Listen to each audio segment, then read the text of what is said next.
Dear friends, have a good day. Here in this video, today we are going to look at theorem on countable sets, lesson 6. The statement of the theorem is, if B is an infinite subset of a countable set A, then B is countable. Here what we have to prove is, an infinite subset of a countable set is countable. So here we have to prove an infinite subset of a countable set is countable. To prove the theorem, first off we need a countable set. So let us take A be the given countable set. So let us take A be the given countable set. Since A is countable, it should be equivalent to the set n of natural number. So the given set A becomes A is equal to A1, A2, A3, etc. So the given set A becomes capital A is equal to A1, A2, A3, etc. Now we need an infinite subset of a given countable set A. So let us take B be an infinite subset of a countable set A. Now let us take B is equal to A2, A3, A4, etc. be an infinite subset of a given countable set A. Now we have to prove B is countable. How do you prove B is countable? To prove B is countable, what you have to do is, the set B is equivalent to n. Now we have to prove B is countable. That is, we have to prove there exists a one-to-one correspondence between n onto the set B.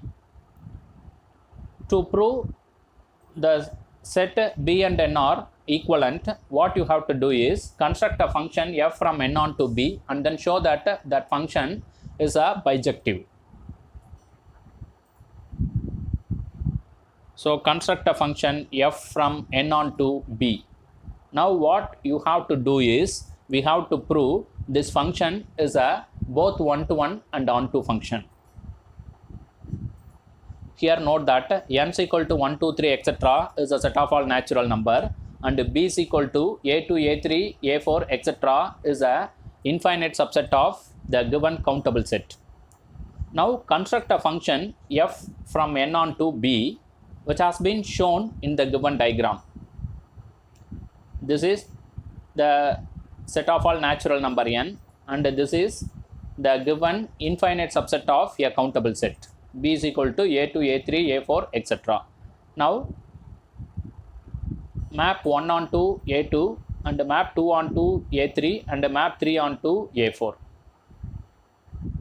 With the help of this construction, what you can say is, we can easily see that f is a function from n onto B is defined by f of n is equal to a n plus 1 for all n belongs to capital N.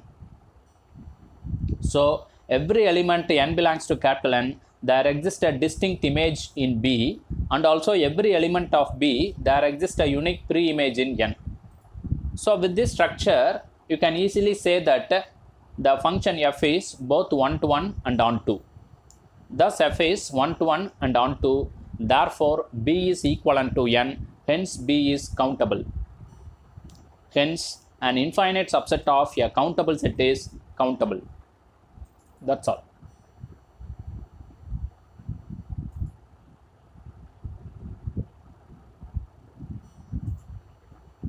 Thank you.